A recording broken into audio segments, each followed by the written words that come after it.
نحمدہ ونصلی علی رسولہ الکریم۔ قال الامام حجۃ الاسلام الشاہ ولی اللہ دہلوی باب امور تتعلق بالصوم، یہ اس مبحث کا چوتھا باب ہے اور آخری۔ روزے سے متعلق بنیادی امور اور اس کی تعریف، اس کی اقسام پیچھے بیان کرنے کے بعد کچھ مزید متعلقات اس روزے سے متعلق ہیں، ان امور کو یہاں بیان کرتے ہیں۔ شاہ صاحب فرماتے ہیں اعلم، علمی طور پر یہ بات جان لینی چاہیے کہ روزے کا کمال دو باتوں میں منحصر ہے۔ انما ہوا تنزیہہ عن الافعال والاقوال، کامل روزہ یہ ہے کہ انسان اپنے افعال اور اپنے اقوال، اپنی باتوں میں اور اپنے اعمال میں تین باتوں سے بچے، الشہویہ والسبعیہ والشیطانیہ، شہوت سے متعلق اقوال و افعال، درندگی یا حیوانیت سے متعلق لڑائی بھڑائی والے، اور شیطانی جو انسانیت سے بالکل متصادم ہے۔ انسان میں چونکہ بہیمیت ہے اور بہیمیت کے دو بنیادی دائرے شہوت اور درندگی، یہ حیوانیت کا لازمی تقاضا ہے، ہر حیوان میں ہوتا ہے۔ حیوان ہی درندہ ہوتا ہے، حیوان ہی شہوت پوری کرتا ہے، تو دو تو اس کی حیوانیت سے متعلق ہے، اور تیسرا وہ جو شیطان انسان سے متصادم، قتل کرنا وغیرہ وغیرہ، یہ تمام چیزیں ایسی ہیں کہ جو شیطانی اعمال ہیں، انسان کی فطرت کے اندر داخل نہیں ہیں۔ تو یہ تینوں طرح کے افعال بھی اور اقوال بھی روزے میں آدمی ان چیزوں سے بچے، اس لیے کہ یہ تینوں طرح کے اعمال و افعال انسان کے اندر بہت پست قسم کے اخلاق پیدا کرنے کا باعث بنتے ہیں۔ اخلاق خسیسہ نفس انسانی کو یاد آ جاتے ہیں، وہ یا درندہ بن جاتا ہے، یا شہوت میں ڈوب جاتا ہے، یا شیطان بن جاتا ہے۔ وَتُهَيِّجُهَا لِهَيْئَاتٍ فَاسِدَةٍ، اور وہ انسان کو ابھارتے ہیں، انسانی نفس کو فاسد اور غلط شکل و صورت اختیار کرنے پر۔ تو روزے کا ایک کمال تو یہ ہے کہ انسان ایسے افعال و اقوال سے بچے، اور دوسرا یہ ہے کہ والاحتراز عما یفضی الی الفطر، ایسا کوئی کام نہ کرے کہ جو کام اس کا آخری نتیجہ روزے کے افطار کرنے پر انسان کو مجبور کر دے، یا یدعو الیہ، یا روزے کو افطار کرنے کی دعوت دے۔ ہر ایسے کام سے بچنا کہ جو اس کے وہ پہلے والے اعمال تو نہیں کیے، لیکن وہ چیزیں جو روزہ توڑنے کا سبب بن سکتی ہیں، ان سے احتراز کرے، بچے۔ اس سے متعلق احادیث میں نبی اکرم صلی اللہ علیہ وسلم نے جو تفصیلات بیان کی ہیں، انہیں یہاں شاہ صاحب بیان کرتے ہیں۔ فمن الاول، افعال و اقوال میں تمام تر ان امور سے جو شہوت، درندگی یا شیطانی ہے، ان سے بچنے سے متعلق روایت، وہ جو پچھلے باب کے آخر میں لمبی روایت آئی تھی کہ جس آدمی نے روزہ رکھا ہے فلا یرفس، رفثہ کہتے ہیں ہر وہ عمل جو جنسی خواہشات ابھارنے کا سبب بنتا ہے یا جنسی تقاضوں کے پورا کرنے کا سبب بنتا ہے۔ مرد اور عورت کے تعلقات سے متعلق جو بھی اعمال ہیں ان کو رفثہ کہا جاتا ہے، یعنی جس کا آخری نتیجہ ملاپ کی صورت میں ظاہر ہو۔ تو نبی اکرم صلی اللہ علیہ وسلم نے فرمایا کہ روزے کی حالت میں اس طرح کی تمام چیزوں سے بچے۔ ولا یصخب، شور شرابہ مچانا، جھگڑا لڑائی پیدا کرنا، اس سے بھی بچے۔ دوسری بات جو آپ صلی اللہ علیہ وسلم نے فرمائی۔ اور بالفرض وَإِنْ صَابَهُ أَحَدٌ، اگر روزے دار کو کوئی آدمی برا بھلا کہے، گالی گلوچ دے، تو آدمی رد عمل میں آتا ہے۔ تو اگر بالفرض کوئی آدمی اسے روزے دار کو برا بھلا کہے، او قاتلہ، یا اس سے لڑائی زبردستی کرنا ہی چاہے، تو اس کو کہہ دے کہ بھائی انی صائم، کہ میں روزے دار ہوں، میں لڑائی بھڑائی میں نہیں پڑوں گا، نہ گالی گلوچ پہ اتروں گا۔ یہ حدیث بتلاتی ہے کہ یہ رفث کا تعلق افعال شہویہ سے ہے۔ شور شرابہ اور دنگا فساد پیدا کرنا یہ درندگی کی بات ہے، اور کسی کو قتل کرنا، گالی گلوچ کرنا، انسان کی توہین کرنا، یہ شیطانی اعمال ہے۔ تو تینوں چیزوں کی وضاحت خود نبی اکرم صلی اللہ علیہ وسلم کی اس حدیث میں بیان ہو گئی۔ ایسے ایک اور حدیث میں آپ صلی اللہ علیہ وسلم نے فرمایا کہ جو آدمی روزے کی حالت میں جھوٹ بولنا نہیں چھوڑتا، من لم یدع قول الزور، اور والعمل بھی، اور جھوٹے کاموں کو بھی نہیں چھوڑتا، کام غلط ہے عمل بھی نہیں چھوڑتا، اور جھوٹی بات بولنے سے بھی باز نہیں آتا، تو فلیس للہ حاجۃ، اللہ کو کوئی ضرورت نہیں ہے کہ وہ آدمی کھانا پینا چھوڑ کر بیٹھ جائے، کہ صرف کھائے نہیں اور پیے نہیں اور جھوٹ بھی بولے اور جھوٹے کام بھی کرے۔ تو اللہ کو ایسے روزے دار کی ضرورت نہیں ہے، بلکہ ایک روایت میں ہے کہ ایسے آدمی نے تو بلا وجہ بھوک پیاس برداشت کی، اس کو بھوکا رہنے کی کیا ضرورت ہے؟ جب جھوٹ بولتا ہے، جھوٹے کام کرتا ہے، تو کھائے پیے، باقی کام بھی کرے۔ روزے کا بنیادی تقاضا تو یہ ہے کہ اس کے نتیجے میں وہ جھوٹ بولنا اور جھوٹے کام کرنا چھوڑے۔ شاہ صاحب نے اس کی وضاحت بھی کر دی کہ یہاں نبی اکرم صلی اللہ علیہ وسلم نے فرمایا ہے کہ اللہ کو کوئی ضرورت نہیں ہے، یہ جو نفی کی ہے اس کا یہ قطعی مطلب نہیں ہے کہ آدمی روزہ چھوڑ کر بیٹھ جائے۔ یہاں مراد اس سے نفی کمال ہے، یعنی ایسے آدمی کا روزہ کامل نہیں ہوتا، اس میں نقص ہوتا ہے، جو جھوٹ بولتا ہے اور جھوٹے کام کرتا ہے۔ کہ کوئی آدمی اسی کو بہانہ بنا کر بیٹھ جائے کہ جی میں چونکہ جھوٹ بولنا نہیں چھوڑتا تو لہٰذا روزہ بھی نہیں رکھوں گا، جی تو یہ بات کرنا بھی درست نہیں ہے۔ دوسری بات فرمائی تھی کہ روزے کا کمال یہ ہے کہ انسان ایسے کاموں سے بچے جو روزہ توڑنے کی طرف اسے لے جائے۔ اس سلسلے میں نبی اکرم صلی اللہ علیہ وسلم کی یہ حدیث ہے کہ آپ صلی اللہ علیہ وسلم نے فرمایا کہ جو آدمی حجامہ کرتا ہے یا کرواتا ہے اس کا روزہ ٹوٹ جاتا ہے۔ افطر الحاجم والمحجوم، کہ روزہ حجامہ کرنے والا بھی روزے کی حالت میں کرے یا جو کروانے والا ہے، دونوں کا روزہ ٹوٹ جاتا ہے۔ شاہ صاحب اس کی وضاحت بیان کرتے ہوئے فرماتے ہیں کہ فإن المحجوم، جس نے یہ حجامہ کروایا ہے وہ تو اس وجہ سے کہ جب اس کے جسم سے خون نکلتا ہے تو بہت کمزوری اور نقاہت ہوتی ہے، تو یہ نتیجہ بنتا ہے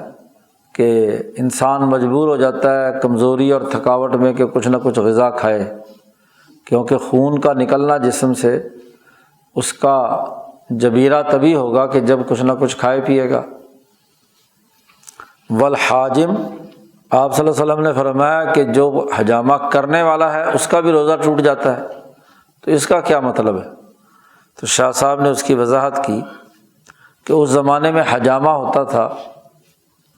ایک ایسے سینگ سے کہ جسے اس جسم پر کٹ لگا کر وہ کوئی پیالہ یا کوئی بوتل اس کے اوپر رکھ دیتے تھے، اور اس کی ایک نلکی سے وہ حجامہ کرنے والا اس کو زور لگا کر کھینچتا تھا خون کو باہر، اور جب آدمی زور لگاتا ہے تو یہ خطرہ ہوتا ہے کہ وہ خون کے قطرے حلق کے ذریعے سے منہ کے اندر نہ چلے جائیں۔ پچنے لگانے والا جو ہے، حجامہ کرنے والا جو ہے، شاہ صاحب کہتے ہیں لِأَنَّهُ لَا يَأْمَنُ مِنْ أَنْ يَصِلَ شَيْءٌ إِلَى جَوْفِهِ بِمَسِّ الْمَلَازِمِ، کہ کوئی چیز جو ہے اس کے پیٹ کے اندر خون وغیرہ کی نہ چلے جائے، کیونکہ اس آلے کو جس کے ذریعے سے خون نکالا جا رہا ہے، ملزمہ اسے کہتے تھے، اس کی جمع ہے ملازم، اس کو چوسنے سے حلق کے اندر خون جانے کا اندیشہ ہے۔ نبی اکرم صلی اللہ علیہ وسلم نے یہ دو باتیں تو پابندی لگا دی کہ ایک تو اس بات سے بچنا چاہیے حاجم اور محجوم سے، اور ایسے ہی جو پیچھے کہا کہ اقوال شہویہ اور افعال شہویہ سے بھی بچنا چاہیے۔ ایک طرف تو یہ پابندی لگائی، دوسری طرف مسئلے کے جواز کے طور پر نبی اکرم صلی اللہ علیہ وسلم نے اگرچہ خود کر کے دکھایا لیکن بچنے کی تلقین کی ہے۔ اولا بات یہی ہے کہ دو اور باتوں سے بھی بچے، بیوی کا بوسہ لینا اور اس کے جسم کے ساتھ جسم ٹچ کرنا، مباشرت اور تقبیل۔ نبی اکرم صلی اللہ علیہ وسلم کی روایات سے متعلق روایات بخاری مسلم وغیرہ میں ہیں، حضرت عائشہ ام سلمہ ازواج مطہرات کی، کہ حضور روزے کی حالت میں بوسہ لے لیا کرتے تھے اپنی ازواج مطہرات کا۔ خود حضرت عائشہ نے اپنے بھائی سے کہا تھا کہ اپنی بیوی کا بوسہ لے سکتے ہو تم۔ یہ مسئلہ بیان کرنے کے لیے شاہ صاحب فرماتے ہیں اس کی وجہ یہ ہے کہ جو قدیم زمانے کے راہب تھے وہ سرے سے ہی اس چیز کے اندر بہت انتہا پسندی، تشدد اور تعمق میں مبتلا ہو گئے تھے۔ وَكَانَ النَّاسُ قَدْ أَفْرَطُوا وَتَعَمَّقُوا، بہت زیادتی اور بہت زیادہ انہوں نے اس میں انتہا پسندی پیدا کر لی تھی، اور قریب تھا کہ مرد اور عورت کا کسی صورت میں ایک دوسرے کے قریب آنے کو ہی کہیں وہ روزے کے بنیادی رکن نہ قرار دے دیں۔ احتیاط الگ بات ہے، لیکن اس کو روزے کا رکن بنانا، کیونکہ جب قانون سازی ہو رہی ہو تو نبی اکرم صلی اللہ علیہ وسلم مقنن اول اور شارع اول ہے، تو قانون کو بیان کرنے کے لیے اس کی جو جزیات اور تفصیلات ہیں ان کو بھی واضح کرنا ضروری ہے، کہیں ایسی انتہا پسندی نہ پیدا ہو جائے کہ قانون کا مطلب کچھ سے کچھ بن جائے۔ تو لوگ اس کو رکن کے درجے میں لے آتے تھے، تو نبی اکرم صلی اللہ علیہ وسلم نے اپنے قول اور فعل سے بھی یہ دونوں کام کر کے اس بات کی حقیقت واضح کر دی کہ روزے کا بنیادی رکن یہ نہیں ہے۔ لیکن معاملہ یہ ہے جس پر تمام تقریباً علماء کا اتفاق ہے، خود حضرت عائشہ صدیقہ رضی اللہ تعالی عنہا نے فرمایا، جو خود اس روزے کی حالت میں بوسہ لینے والی روایت کی راویہ ہیں، تو حضور صلی اللہ علیہ وسلم کی یہ بات بیان کرنے کے بعد فرمایا کہ تم میں سے کون مرد ایسا ہے کہ جسے اپنے نفس پر اتنا کنٹرول ہو جتنا نبی اکرم صلی اللہ علیہ وسلم کو تھا، کہ بس وہ بوسہ ہی لے، اس سے آگے نہ بڑھے۔ تم میں تو لوگوں میں طاقت ہی نہیں ہے اس بات کی۔ آپ صلی اللہ علیہ وسلم کو تو اپنے آپ پر پورا کنٹرول تھا کہ حدود کے اندر رہ کر جو آپ صلی اللہ علیہ وسلم روزے کی حالت میں ہیں، بسا اوقات ازواج مطہرات کے ساتھ لیٹے ہوئے ہیں، تو لیٹنے کے باوجود ایک حد سے آگے کراس نہیں کر سکتے، لیکن تمہارے اندر جذباتیت ہے، تم کہاں اپنے آپ کو کنٹرول کر سکتے ہو۔ اس لیے فقہاء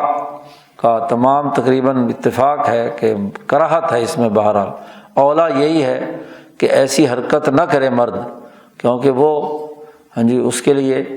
البتہ ایک بوڑھا آدمی جس نے آ کر نبی اکرم صلی اللہ علیہ وسلم سے اجازت مانگی تھی، تو آپ نے اسے رخصت کا لفظ استعمال کیا ہے۔ شاہ صاحب نے فرمایا کہ یہ رخصت کا لفظ ہی اس بات کی نشاندہی کرتا ہے کہ عزیمت کی بات یہی ہے کہ آدمی اس کے قریب نہ پھٹکے کہ جہاں حد کراس کرنے کا امکان ہو۔ تو نبی اکرم صلی اللہ علیہ وسلم نے اپنے قول اور فعل سے یہ بات بتلا دی کہ یہ بوسہ روزہ نہیں توڑتا اور نہ روزے میں کسی قسم کی کمی کرتا ہے، وَلَا مُنَقِّصًا لِلصَّوْمِ۔ شاہ صاحب فرماتے ہیں لیکن یہ بات بھی آپ کے اس جملے سے واضح ہو گئی جو آگے آ رہا ہے کہ اس کام کو کرنے کو چھوڑنا زیادہ بہتر ہے۔ ترک الاولا فی حق غیرہ، نبی اکرم صلی اللہ علیہ وسلم کے علاوہ باقی مردوں کے لیے زیادہ بہتر یہ ہے کہ وہ اس عمل کو بھی اختیار نہ کریں، کیونکہ بلفظ رخصہ حضور صلی اللہ علیہ وسلم نے رخصت کا لفظ استعمال فرمایا تھا کہ رخصت ہے تمہارے لیے، چونکہ بوڑھا آدمی ہے ممکن نہیں ہے کہ شاید آگے بڑھے تو اس لیے اس کو اجازت دے دی، لیکن جوان آدمی پر تو قطعی پابندی لگائی کہ وہ یہ حرکت مت کرے۔ وَأَمَّا هُوَ فَكَانَ مَأْمُورًا بِبَيَانِ الشَّرِيعَةِ، باقی رہی یہ بات کہ خود نبی اکرم صلی اللہ علیہ وسلم نے یہ عمل کیا ہے، تو آپ صلی اللہ علیہ وسلم کا ہر عمل لازمی نہیں ہے کہ اس کی اتباع کی جائے، اس لیے کہ آپ صلی اللہ علیہ وسلم اللہ کی طرف سے اس بات پر مامور ہوئے تھے کہ آپ جو قانون سازی کے بنیادی دائرے ہیں وہ متعین کریں، تو بسا اوقات قانون سازی کے لیے کوئی کام کر کے قانون کی نوعیت واضح کرنا ضروری ہوتا ہے، تو فکانہ هو الاولی فی حقہ، تو حضور کے حق میں یہی اولا تھا کہ آپ شرعی قانون کو بیان کرنے کے لیے یہ معاملہ اس کو بیان بھی کریں اور کر کے بھی دکھائیں۔ وقضا سائر، ایسے ہی وہ تمام چیزیں جو محسنین کے درجے سے نچلے درجے کی ہیں اور وہ عام مومنین کے درجے کی ہیں، اس میں نبی اکرم صلی اللہ علیہ وسلم نے اس کی حدود متعین کرنے کے لیے بسا اوقات ایسے کام کیے ہیں، وہ کوئی سنت نہیں بن گئی کہ چونکہ حدیث میں آیا ہے لہٰذا ہر حدیث کی بات سنت بھی بن جائے۔ حدیث کی بات تو کسی قانون سازی کے نقطہ نظر سے بھی ہو سکتی ہے، تو یہ تصور قطعی غلط ہے کہ جو بات حدیث میں آ گئی ہے وہ سنت ہے یا مستحب ہے۔ باقی رہی یہ بات کہ روزہ کتنے دن اور کس وقت کتنا رکھنا چاہیے، خاص طور پر نفلی کی بات ہو رہی ہے، تو شاہ صاحب فرماتے ہیں کہ انبیاء علیہم السلام کی سنتیں روزے کے بارے میں مختلف ہیں۔ فکانہ نوح علیہ السلام یصوم الدہر، نوح علیہ السلام کی شریعت میں بھی اور خود بھی ہمیشہ روزہ ہی رکھتے تھے، دن میں کبھی انہوں نے افطار نہیں کیا، مسلسل پورا زمانہ روزے رکھا۔ حضرت داؤد علیہ السلام کے بارے میں آیا ہے کہ ایک دن روزہ رکھتے تھے اور ایک دن افطار کرتے تھے۔ حضرت عیسیٰ علیہ السلام کے بارے میں آیا ہے کہ وہ ایک دن روزہ رکھتے تھے اور 2 دن نہیں روزہ رکھتے تھے یا کئی دن روزہ نہیں رکھتے تھے۔ اور نبی اکرم صلی اللہ علیہ وسلم کے بارے میں روایات میں آیا ہے کہ آپ خاص اپنی ذات کے حوالے سے بسا اوقات روزہ رکھنا شروع کرتے تو حتیٰ یقال، یہاں تک کہ لوگ کہتے کہ اب شاید حضور افطار ہی نہیں کریں گے، کئی مہینے روزے رکھتے رہتے، اور بسا اوقات افطار کرتے تھے تو کئی مہینے کوئی روزہ آپ صلی اللہ علیہ وسلم نے نہیں رکھا، تو لوگ کہتے تھے کہ شاید اب دوبارہ روزہ رکھیں گے ہی نہیں، لا یصوم۔ لیکن یہ بات طے ہے کہ نبی اکرم صلی اللہ علیہ وسلم نے مسلسل صرف ایک ہی مہینے کے روزے رکھے ہیں، رمضان المبارک کے، باقی کسی مہینے کے مسلسل روزے ایک پورے مہینے کے کبھی نہیں رکھے۔ تو یہ آپ صلی اللہ علیہ وسلم کے اور تمام انبیاء کے جو مزاج ہے اس کے اختلاف کی وجہ سے یہ اختلاف پایا جاتا ہے۔ شاہ صاحب فرماتے ہیں اس کی وجہ یہ ہے کہ روزہ ایک زہر کا تریاق ہے، تو زہر کا تریاق اتنا ہی لینا چاہیے جتنی ضرورت ہو، تریاق حد سے زیادہ ہو جائے تو نقصان دیتا ہے، اور مرض کے علاج سے کم ہو تو تب بھی فائدہ نہیں دیتا۔ تو روزہ ایک تریاق ہے، اور والتریاق لا یستعمل الا بقدر المرض، تریاق استعمال کیا جاتا ہے مرض کی مقدار کے مطابق۔ حضرت نوح علیہ السلام کی قوم کا معاملہ یہ تھا کہ وہ شدید الامزجہ، ان کے اندر حیوانیت بڑی غالب تھی، ملکیت کی رمق نہیں تھی، یہاں تک کہ شاہ صاحب فرماتے ہیں رویہ عنہم ما رویہ، سورۃ ہود میں اور سورۃ نوح میں جو ان کا قصہ اللہ نے بیان کیا ہے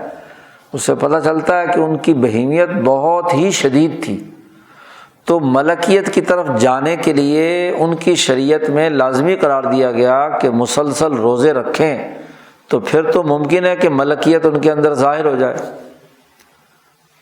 تو جیسا زہر تھا ویسا علاج تھا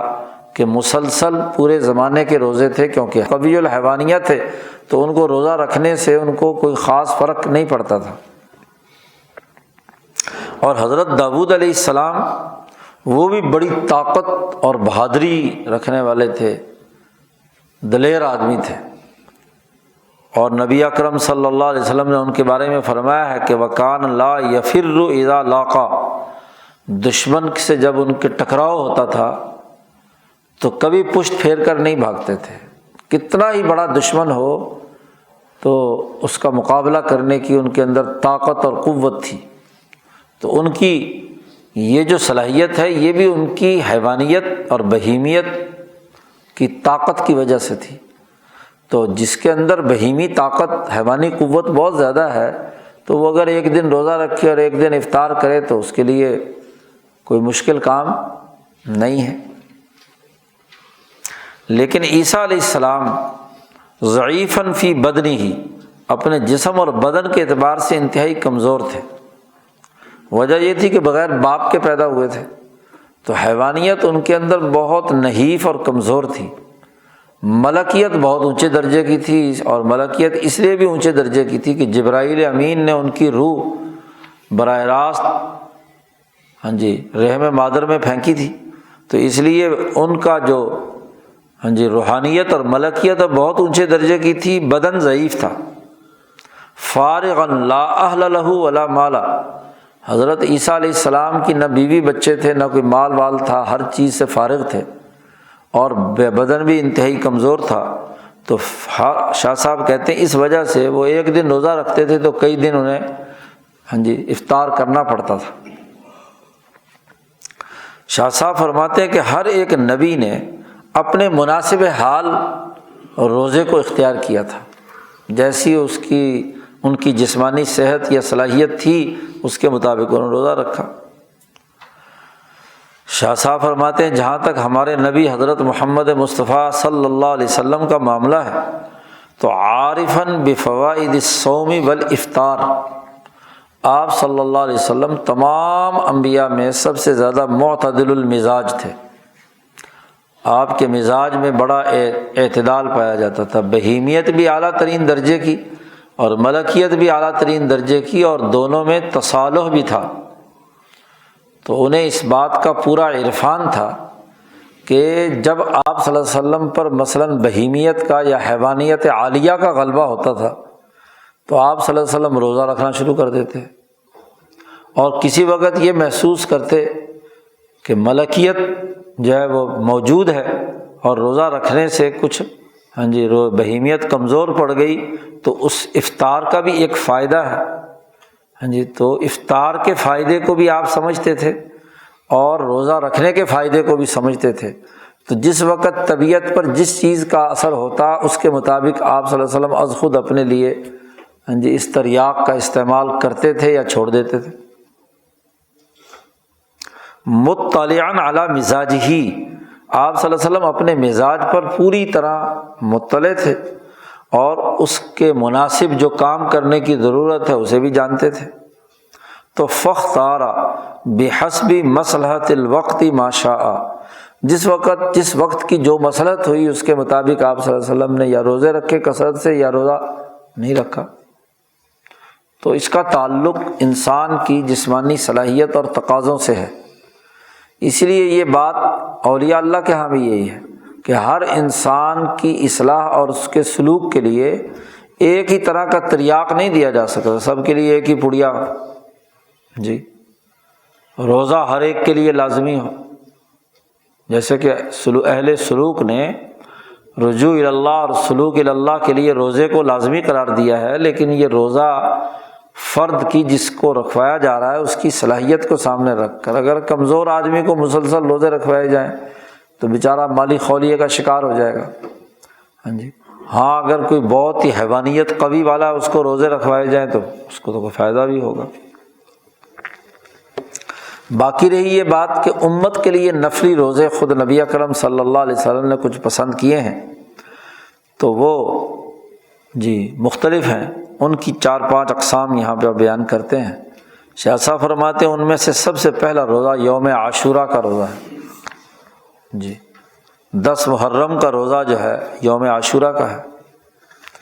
اس کی مشروعیت کی وجہ یہ ہے کہ یہ 10 محرم جو ہے وہ وقت ہے کہ جب اللہ تبارک و تعالیٰ نے موسیٰ علیہ السلام کو فرعون پر غلبہ عطا فرمایا تھا۔ فرعون دریائے نیل میں غرق ہوا تھا، اس کی قوم تباہ و برباد ہوئی تھی اور بنی اسرائیل کو آزادی ملی تھی۔ تو آزادی کی اس نعمت ملنے پر موسیٰ علیہ السلام نے اللہ کا شکر ادا کیا، اور فشکر موسیٰ بصوم ذلک الیوم، اس 10 محرم کے روزے کو انہوں نے بطور شکرانے کے شروع کیا تھا، یوم آزادی منایا تھا۔ اس لیے یہ سنت بن گئی تمام اہل کتاب میں کہ بنی اسرائیل میں کہ انسانی آزادی اور حریت کا دن ہے۔ ہاں جی، تو اس لیے ابراہیم کی اولاد میں تو اہل کتاب میں بھی یہ سنت بن گئی، اور عرب لوگ بھی یہ روزہ رکھتے تھے۔ تو فأقرہ رسول اللہ صلی اللہ علیہ وسلم، رسول اللہ صلی اللہ علیہ وسلم نے اس کو اسی طرح برقرار رکھا کہ یہ یوم آزادی روزہ رکھ کر منانا چاہیے، شکریہ کے طور پر کہ اس دور میں انسانیت غلامی سے اس نے نجات حاصل کی تھی۔ دوسرا روزہ صوم عرفہ ہے، جی عرفہ کے دن کا 9ویں ذی الحج کا روزہ، تو یہ عرفہ کا روزہ کہلاتا ہے۔ اور اس کی مشروعیت کا راز یہ ہے کہ یہ حاجی سے مشابہت اختیار کرنا ہے، تشبہ بالحاج، اور وہ تشوق الیہم، حاجی جب حج کرنے جاتے ہیں تو ان کی طرف اپنے شوق کو ظاہر کرنا ہے۔ جیسے حاجی جی محنت اور مشقت کے ان مراحل سے گزرتا ہے عرفات کے میدان میں، تو یہ اگرچہ اس مشقت میں نہیں ہے لیکن یہ روزہ رکھ کر ان کے ساتھ اپنے آپ کو شریک کرنے کی کوشش کرتا ہے۔ وَالتَّعَرُّضُ لِلرَّحْمَةِ الَّتِي، اور اس رحمت کی طرف متوجہ ہونا ہے جو ان حاجیوں پر اتر رہی ہے، تو روزہ رکھ کر ان کے ساتھ شمولیت اختیار کرنا اور اس رحمت میں حصے دار بننا، اس لیے یوم عرفہ کا روزہ یہاں مسنون قرار دیا گیا۔ پھر باقی رہی یہ بات کہ ان دونوں روزوں میں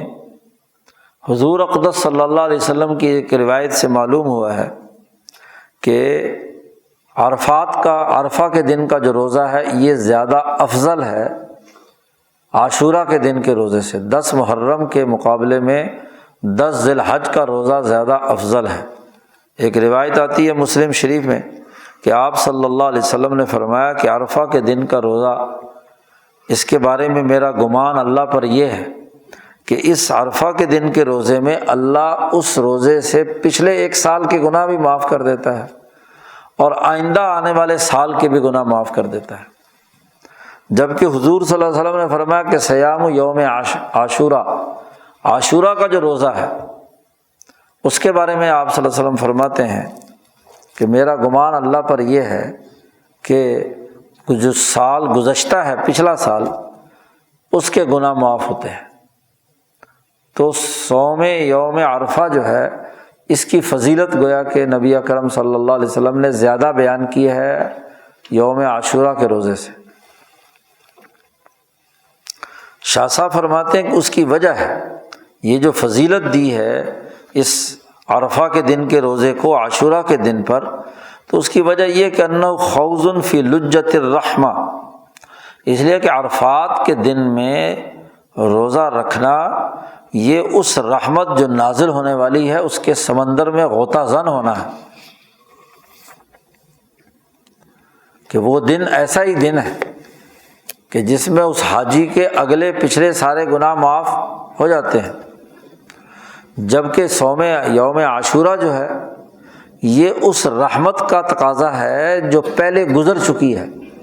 کیونکہ آزادی حاصل ہوئی نا فرعون سے، تو جو پچھلی غلامی کے زمانے میں جو کام ہو گئے تھے تو ان کو مٹانے کا سبب بنے گا۔ تو دونوں روزوں کی جو اپنی ساخت ہے وہ بھی اس حقیقت کی نشاندہی کرتی ہے۔ تو نبی اکرم صلی اللہ علیہ وسلم نے اللہ کی رحمت میں غوطہ زن ہونے کے جو ثمرات اور نتائج ظاہر ہونے چاہیے تھے وہ بیان کیے ہیں، اور وہ یہ کہ گزشتہ سال کے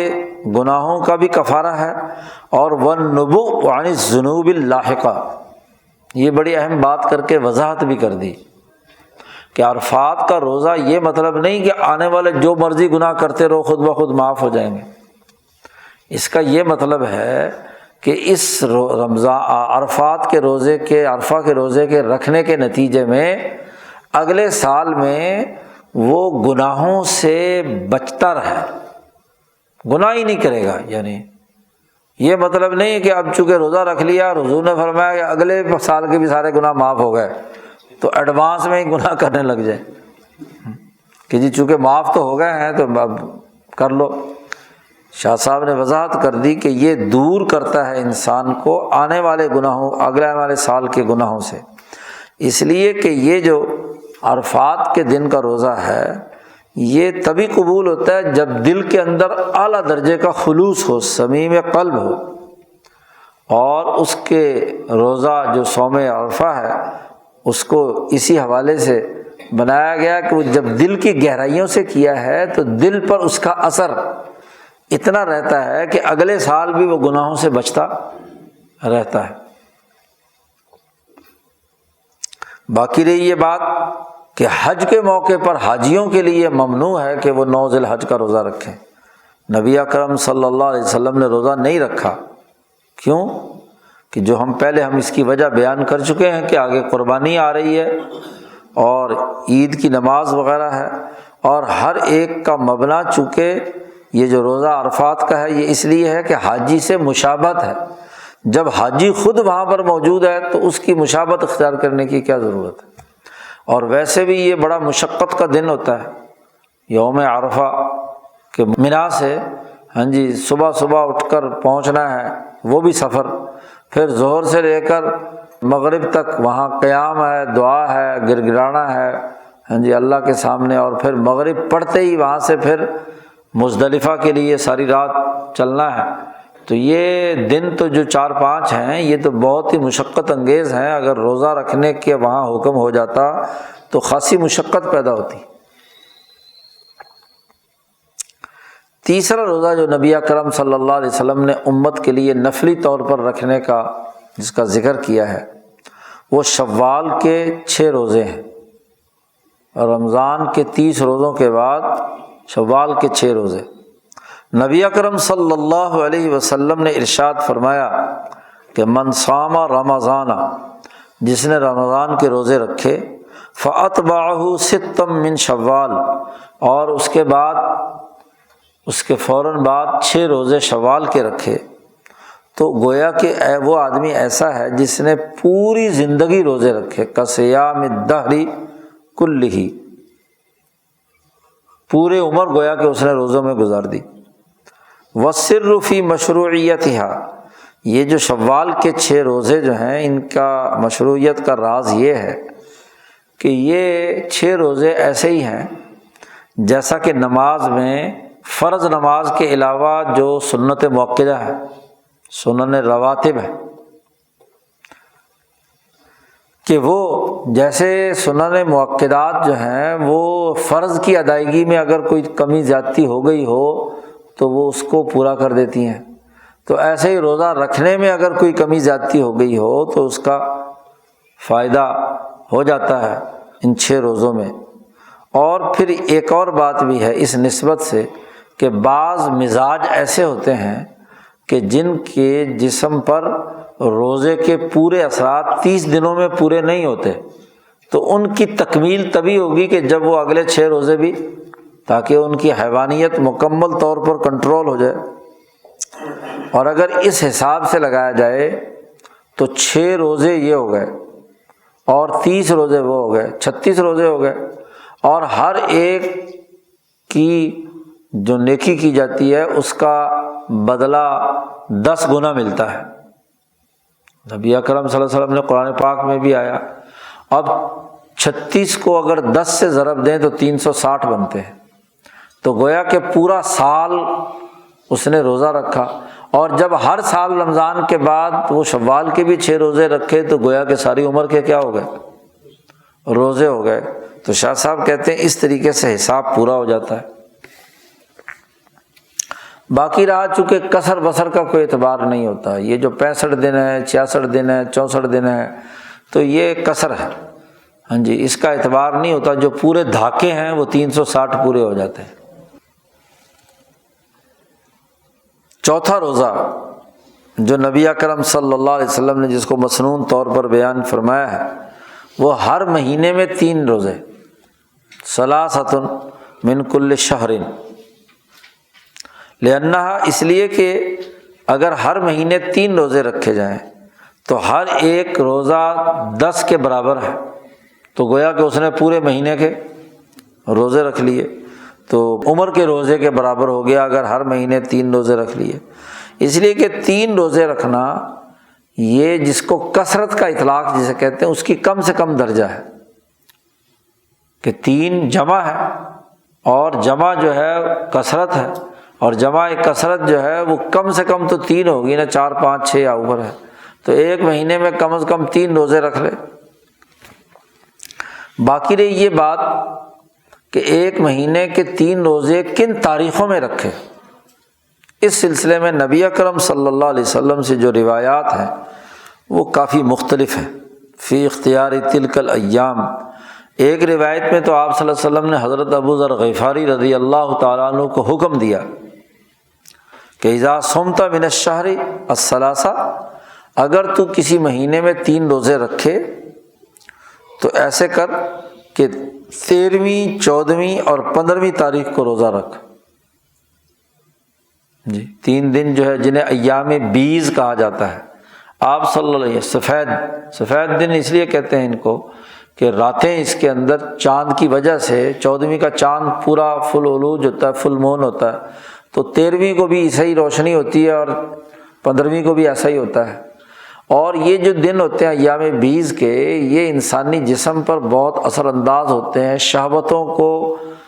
بھڑکانے، مد و جزر پیدا ہوتا ہے۔ سمندر کے اندر پانی میں ابال آ جاتا ہے تو انسان کے پانی میں ابال کیوں نہیں آئے گا؟ اور اس میں شہوت کو کنٹرول کرنے کے لیے ضروری ہے کہ روزے رکھے آدمی 3 دن کے، تو اس سے اس کے جسم میں شہوت کا اعتدال پیدا ہو جاتا ہے۔ تو عام طور پر نبی اکرم صلی اللہ علیہ وسلم بھی ایام بیز ہی کے روزے رکھتے تھے، اور صوفیہ اور اولیاء کے ہاں بھی یہی 3 روزے ایام بیز کے زیادہ تر مشہور ہیں، اور ابو ذر غفاری کو یہ براہ راست حضور صلی اللہ علیہ وسلم نے حکم دیا ہے۔ البتہ خود نبی اکرم صلی اللہ علیہ وسلم کا معمول مختلف رہا ہے،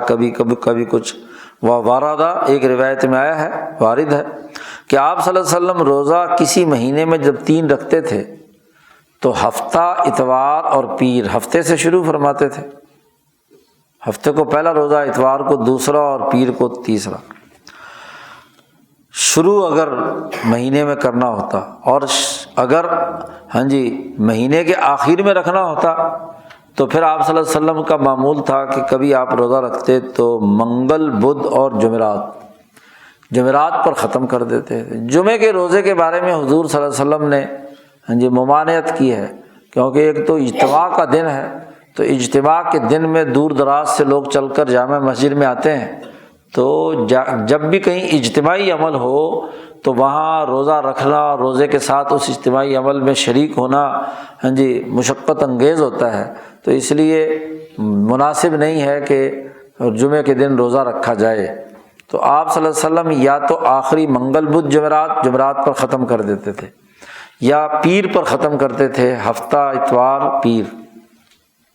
اور ایک روایت میں ہے کہ نبی اکرم صلی اللہ علیہ وسلم ہر مہینے کی 1 تاریخ کو بھی روزہ رکھتے تھے، 1 یعنی پہلی، دوسری، تیسری کو، یہ بھی آپ صلی اللہ علیہ وسلم کا معمول تھا۔ اور ایک روایت میں ہے کہ نبی اکرم صلی اللہ علیہ وسلم نے حضرت ام سلمہ رضی اللہ تعالیٰ عنہا جو ازواج مطہرات میں سے ہیں، ان کو کہا کہ 3 روزے رکھا کرو اور پیر سے شروع کرو، پیر، منگل، بدھ درمیان میں چھوڑ دیا، الخمیس، خمیس تک، تو 3 روزے ان 4 دنوں میں سے کوئی بھی دن منتخب کر کے کر لو۔ تو بہرحال شاہ صاحب فرماتے ہیں کہ اگر ہر ایک کا ہم راز بیان کرنے لگیں تو وَلِكُلٍّ وَجْهٌ، ہر ایک کا کوئی نہ کوئی پہلو اور مقصد ہے جو حضور نے بیان فرمایا ہے، لیکن یہ آپ صلی اللہ علیہ وسلم کا ایک تو اپنا معمول ہے کہ یہ ترتیب آپ اختیار فرماتے تھے،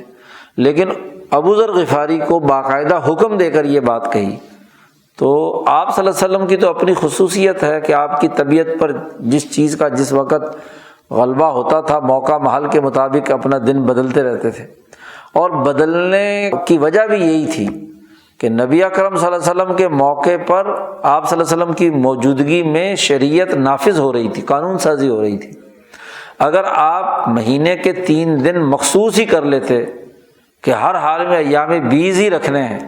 تو اس سے اشتباہ پیدا ہو سکتا تھا کہ بعد والے لوگ اس کو بہت ہی کوئی سنت مؤکدہ یا فرض کے درجے میں لے جائیں، اس لیے آپ جان بوجھ کر بدلتے رہتے تھے کہ تاکہ کوئی آدمی اس کو کوئی فرض کے درجے پر نہ لے جائے۔ تو زیادہ جو بہتر اولیاء اللہ کے ہاں رہا ہے وہ حضرت ابو ذر غفاری والی روایت ہی ہے کہ 13ویں 14ویں 15ویں کو روزہ رکھا جائے۔ باقی رمضان سے متعلق ایک اور معاملہ بھی ہے لیلۃ القدر کا، تو شاہ صاحب نے یہاں ایک بڑے پیچیدہ مسئلے کو حل کیا ہے۔ روایات میں آتا ہے کہ لیلۃ القدر تلاش کرو رمضان کے آخری 10 دنوں میں، جی لیلۃ القدر ہوتی ہے، اور دوسری طرف روایات میں آتا ہے کہ پورے سال میں گھومتی رہتی ہے لیلۃ القدر۔ تو یہ کیا معاملہ ہے؟ تو شاہ صاحب نے اس کی وضاحت کرتے ہوئے کہا وَعْلَمْ، علمی طور پر یہ بات جان لیجئے کہ لیلۃ القدر 2 راتوں پر مشتمل ہے، یہ 2 الگ الگ راتیں ہیں، دونوں کو لیلۃ القدر کہا جاتا ہے۔ ایک لیلۃ القدر تو وہ ہے کہ وہ رات جس میں اللہ پاک کی طرف سے احکامات کی تقسیم ہوتی ہیں، فیہا یفرق کل امر حکیم، لوگوں کے حوالے سے جو فیصلے ہیں وہ اس رات میں فرشتوں کے حوالے کیے جاتے ہیں، اور یہ وہ رات ہے جس میں قرآن حکیم نازل ہوا تھا جملتاً واحدتاً، کامل پورا کا پورا قرآن جی نبی اکرم صلی اللہ علیہ وسلم پر نازل ہوا تھا۔ اس کے بعد پھر آہستہ آہستہ ضرورت کے مطابق نازل ہوتا رہا۔ یہ جو لیلۃ القدر ہے یہ پورے سال میں صرف ایک مرتبہ آتی ہے، پورے سال میں گھومتی رہتی ہے۔ وَهِيَ لَيْلَةٌ فِي السَّنَةِ لَا يَجِبُ أَن تَكُونَ فِي رمضان، اس کے لیے لازمی اور ضروری نہیں کہ رمضان کے مہینے میں یہ لیلۃ القدر آئے، یہ کسی بھی مہینے میں آ سکتی ہے۔ ہاں البتہ زیادہ تر گمان یہ ہے کہ رمضان کے مہینے میں آئے، غالبیت یہی ہے، غلبہ ظن یہی ہے کہ رمضان کے مہینے میں ہو، لیکن لازمی نہیں کہ رمضان میں ہو، اس کے علاوہ مہینوں میں بھی لیلۃ القدر یا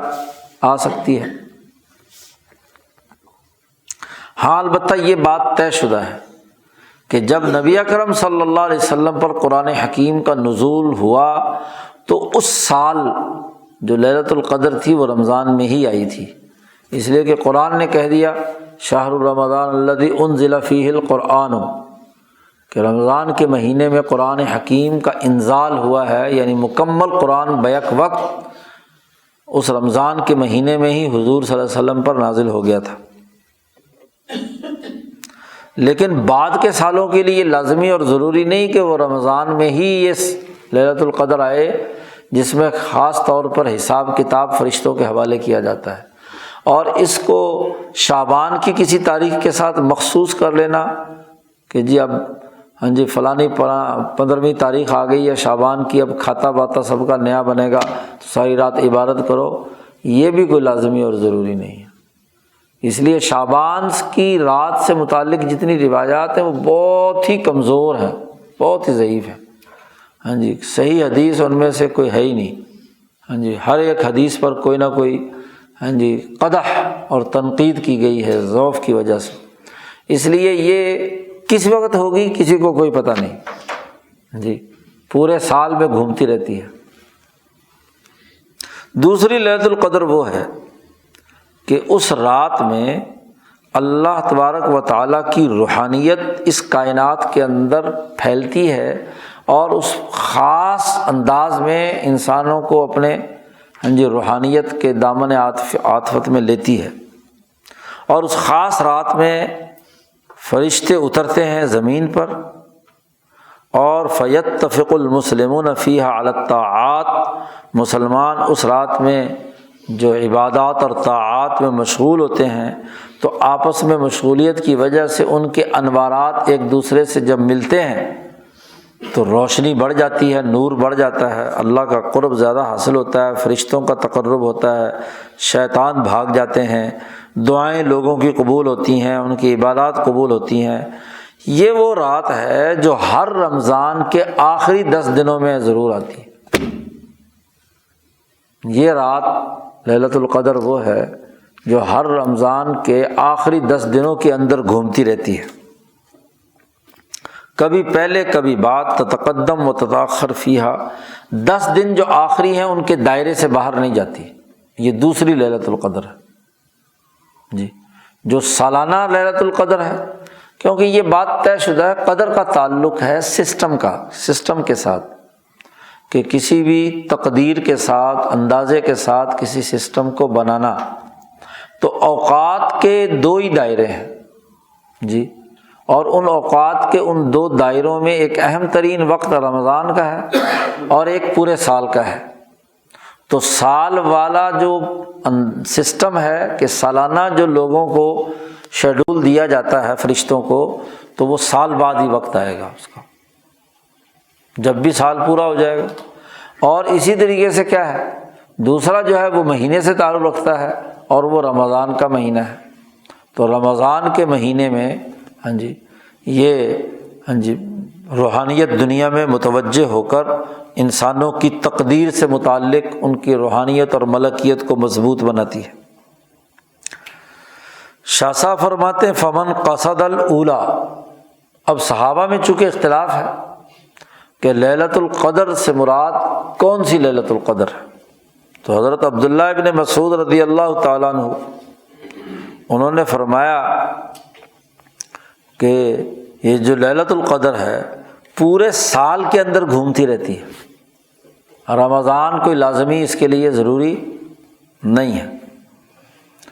جس نے اس لیے فرمایا کہ جو پورے سال قیام کرے گا تہجد میں تو وہ لیلۃ القدر کو ضرور پا لے گا جی، یہ عبداللہ ابن مسعود فرماتے ہیں۔ اور حضرت ابی بن کعب رضی اللہ تعالیٰ عنہ وغیرہ یہ کہتے ہیں کہ رمضان کے اندر ہے۔ تو پہلا جملہ جو ہے من قصد الاولی، جس نے سالانہ لیلۃ القدر کا ارادہ کیا، انہوں نے کہا یہ پورے سال میں ایک دفعہ آتی ہے، اور جس کے پیش نظر رمضان والی ہے حضرت ابی بن کعب، تو یہ رمضان کے آخری 10 دنوں والی بات ہے۔ تو دونوں حدیثیں، دونوں صحابہ کی جو باتیں ہیں وہ 2 راتوں کی وجہ سے درست ہو گئیں۔ وقال رسول اللہ صلی اللہ علیہ وسلم، نبی اکرم صلی اللہ علیہ وسلم نے فرمایا کہ میں نے تمہارے خوابوں کو دیکھا ہے کہ تم پر کثرت سے یہ خواب آئے ہیں کہ آخری 7 دن جو ہیں ان کے اندر لیلۃ القدر آئی ہے۔ تو حضور صلی اللہ علیہ وسلم نے فرمایا کہ جو آدمی تلاش کرنا چاہتا ہے لیلۃ القدر کو تو آخری 7 دنوں میں تلاش کرے۔ یا ایک روایت میں ہے کہ مجھے لیلۃ القدر دکھائی گئی تھی، حضور صلی اللہ علیہ وسلم اپنے گھر میں تھے کہ آپ کو یہ لیلۃ القدر بتلا دی گئی کہ فلانی تاریخ کو آئے گی یا اس رات تھی۔ تو آپ صلی اللہ علیہ وسلم لیلۃ القدر بیان کرنے کے لیے باہر مسجد نبوی میں آئے کہ لوگوں کو بتلائیں کہ بھئی فلانی تاریخ کو لیلۃ القدر ہوا کرے گی۔ تو جیسے ہی آپ باہر نکلے تو 2 آدمی آپس میں جھگڑ رہے تھے، ان کا مقدمہ تھا، ایک دوسرے سے اونچی اونچی آواز سے مسجد میں بول رہے تھے۔ ایک نے قرضہ دینا تھا اور ایک نے قرضہ لینا تھا، تو ٹائم پورا ہو گیا تھا، قرضہ دینے والے کے پاس پیسے نہیں تھے، وہ کہتا تھا کہ بھئی ابھی نہیں ہے، تھوڑے پیسے میرے پاس، وہ کہتا تھا کہ نہیں مجھے پورے پیسے چاہیے۔ تو نبی اکرم صلی اللہ علیہ وسلم نے جو قرضہ لینے والا تھا اس سے کہا کہ دیکھو اس کا آدھا معاف کر دو، آدھا تم معاف کر دو، اور اسے کہا کہ تو آدھا فوری اٹھا کر اس کو دے۔ تو وہ معاملہ نمٹایا۔ تو نمٹانے کے بعد آپ صلی اللہ علیہ وسلم نے فرمایا کہ تمہارے اس مقدمے کی وجہ سے میں بھول گیا کہ کس رات کو لیلۃ القدر آنی تھی، تمہارے اس جھگڑے نے مجھے بھلا دیا میں آیا تو تھا تمہیں بتانے کے لیے لیلۃ القدر، لیکن تمہارے جھگڑے کی وجہ سے میں بھول گیا۔ آپ صلی اللہ علیہ وسلم نے فرمایا کہ اچھا ہوا، تمہارے لیے اچھا ہوا، ورنہ تو کیا ہے، اب تم کم از کم آخری 10 دنوں میں تلاش تو کرو گے نا، جی تمہارے لیے اسی میں بہتری ہے۔ پھر ایک روایت میں آپ نے فرمایا وقد رأیتنی، میں نے اپنے آپ کو دیکھا کہ میں پانی اور مٹی میں سجدہ کر رہا ہوں، جی کہ اس رات بارش رحمت کی ہوئی اور وہ مٹی، چونکہ اس زمانے میں مسجد نبوی ابھی کچی تھی، گھر بھی کچے تھے، تو وہ اس کی وجہ سے نمی آئی، اور آپ صلی اللہ علیہ وسلم کے جی ماتھا مبارک پر مٹی کا نشان موجود تھا کہ جب سجدے میں گئے تو وہاں پانی اور نمی محسوس کی، تو اس کی رحمت کی فوار پڑی تھی، تو اس کو حضور صلی اللہ علیہ وسلم نے تذکرہ کیا۔ تو اور یہ 21ویں رات تھی، 21ویں رات کی صبح کا معاملہ ہے جب نبی اکرم صلی اللہ علیہ وسلم نے یہ دیکھی تھی لیلۃ القدر، اور بتلانے کے لیے آپ صلی اللہ علیہ وسلم باہر تشریف لائے تھے۔ تو یہاں شاہ صاحب بتلانا یہ چاہتے ہیں کہ 21ویں تاریخ سے 29ویں تک لیلۃ القدر ہو سکتی ہے۔ اب یہاں چونکہ ایک روایت لائے تھے کہ آخری 7 دن، تو پھر یہ 21 والی 7 میں تو نہیں آتا، 23 سے آگے شروع ہوتا ہے کام، تو یہ 21 والی بات اس دوسری حدیث سے ثابت ہو گئی۔ تو دونوں حدیثوں کو لا کر آخری جو عشرہ ہے اس میں تلاش کرنے کا ذکر ہے۔ باقی رہا صحابہ میں اس میں اختلاف پایا جاتا ہے کہ کسی نے ایک رمضان میں کسی نے 21 کو دیکھی، کسی نے 23 کو دیکھی، کسی نے 25 کو دیکھی، تو مختلف ان کے اختلافی صورت ہے۔ تو شاہ صاحب فرماتے ہیں مبنا علی اختلافیم فی وجدانہا، ان کے وجدان کے اختلاف کی وجہ سے اس میں اختلاف پایا جاتا ہے۔ البتہ یہ کہ اس بات پر اتفاق ہے کہ اس موقع پر جو دعا مانگنی چاہیے لیلۃ القدر میں وہ یہ ہے جو نبی اکرم صلی اللہ علیہ وسلم نے مانگی، اللہم انک عفو تحب العفو فاعف عنی، اے اللہ تو معاف کر دے، اس لیے کہ معافی کو تو پسند کرتا ہے، اور میرے گناہ بھی معاف فرما دے۔ رمضان سے متعلق ایک اور اہم ترین چیز اعتکاف ہے۔ شاہ صاحب فرماتے ہیں کہ مسجد میں اعتکاف کرنا، اس کے کچھ فوائد اور اس کے کچھ نتائج ہیں۔ ایک تو یہ کہ مسجد میں اعتکاف کرنے کے نتیجے میں جمع الخاطر، انسان کی ہمت اور خیالات جو ہیں وہ یکسو ہو جاتے ہیں، اس کے نتیجے میں دل کی صفائی پیدا ہوتی ہے، صفائی القلب۔ نمبر 3 والتفرغ للطاعة، صرف اور صرف عبادت کے لیے انسان تمام کاموں سے فارغ ہو جاتا ہے۔ یہ نہیں کہ اپنے معتکف میں ٹیلی فون بھی، دفتر بھی، ساری چیزیں لے آتے ہیں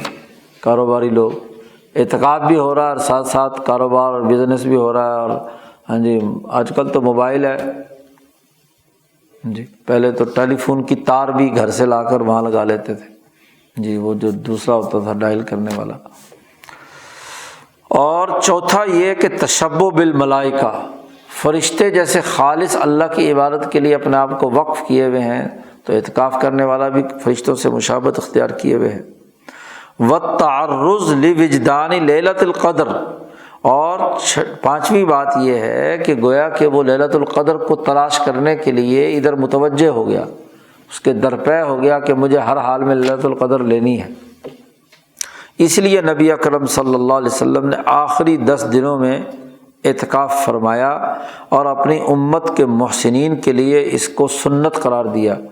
کہ لوگ یہ اعتکاف کریں جو صفت احسان حاصل کرنا چاہتے ہیں، سلوک طے کرنا چاہتے ہیں۔ اب اعتکاف کے بنیادی احکامات کون کون سے ہیں؟ تو حضرت عائشہ صدیقہ رضی اللہ تعالی عنہا، وہ بڑی فقیہ ہیں، انہوں نے اعتکاف کے بنیادی قوانین اس حدیث میں بیان کر دے۔ قالت عائشہ رضی اللہ تعالی عنہا، حضرت عائشہ صدیقہ نے فرمایا کہ السنۃ علی المعتکف، اعتکاف کرنے والے پر لازمی ہے، سنت ہے کہ اعتکاف کی حالت میں کسی مریض کی عیادت کے لیے مسجد سے باہر نہ جائے، اور ولا یشہد جنازتاً، کسی جنازے میں شرکت کے لیے بھی نہ جائے اعتکاف کی حالت میں، اور نہ اپنی بیوی کو ہاتھ لگائے، ولا یباشرھا، اور نہ اس کے ساتھ چمٹے، اور ولا یخرج لحاجۃ، اور کسی بھی حاجت اور ضرورت کے لیے مسجد سے باہر نہ نکلے سوائے ان حاجات کے کہ جن کے بغیر گزارا نہیں ہوتا، پیشاب وغیرہ، پخانہ، وضو وغیرہ، غسل، یہ تو جا سکتا ہے، اس کے علاوہ نہیں۔ اور ولا اعتکاف الا بصوم، حضرت عائشہ نے فرمایا یہ حکم بھی ہے جی، چھٹا حکم یہ بھی ہے کہ بغیر روزے کے اعتکاف نہیں ہوتا۔ سارا دن کھاتا پیتا رہے اور پھر کہے جی میں اعتکاف کے لوازمات میں سے یہ ہے کہ رمضان، ویسے بھی رمضان کا مہینہ ہے تو روزہ رکھے۔ اور حضرت عائشہ نے یہ بات بھی فرمائی کہ اعتکاف بھی الا فی مسجد جامع، کہیں اعتکاف نہیں ہوتا سوائے جامع مسجد کے، جہاں جمعے کی نماز ہوتی ہے وہاں اعتکاف ہوتا ہے، اور جہاں جمعے کی نماز نہیں ہوتی وہاں اعتکاف نہیں ہو سکتا۔ تو یہ احکامات خود حضرت عائشہ صدیقہ رضی اللہ تعالیٰ عنہ نے اعتکاف سے متعلق بیان فرما دیے۔ شاہ صاحب فرماتے ہیں ذالک تحقیقا لمعنی الاعتکافی، یہ تمام احکامات دراصل اعتکاف کی معنویت کو حقیقی طور پر پورا کرنے کے لوازمات ہیں، تاکہ یہ عبادت ایسی ہو کہ جس میں انسان کو اطمینان بھی ہو اور دوسرا اپنے نفس پر مشقت بھی برداشت کرنی پڑے، اور جو عام طور پر روٹین میں انسان کام کر رہا ہے اعتکاف کی حالت میں ان تمام کی مخالفت ہو، تو پھر تو کوئی فرق نہیں ہے نا کہ بغیر اعتکاف کے بھی اپنے کمرے میں بیٹھ کر دفتر چلا رہا تھا، مسجد میں آ کر معتکف میں دفتر چلا رہا ہے، تو کیا فرق ہوا؟ کاروبار اسی طرح کر رہا ہے جی۔ اس لیے جب اعتکاف کے لیے رمضان میں آئے تو اپنا کاروبار اور اپنی تمام چیزیں وہیں چھوڑ کر آئے، پھر تو اعتکاف ہوا۔ اور اگر یہاں بیٹھے ہوئے بھی ٹیلی فون پہ ہی سودے ہو رہے ہیں اور بیچا جا رہا ہے اور کیا جا رہا ہے تو پھر اعتکاف کس بات کا ہوا؟ وہ تو اسی طرح ہو گیا۔ تو یہ بنیادی امور تھے جو روزے سے متعلق تھے، یہ باب ختم ہو گیا۔ رمضان کے بعد اگلا اہم ترین جو عبادت ہے وہ حج ہے، اور اس سے متعلق بات انشاءاللہ اگلے بدھ کو کریں گے۔ چلو دعا کر لو۔ اللہم صلی علی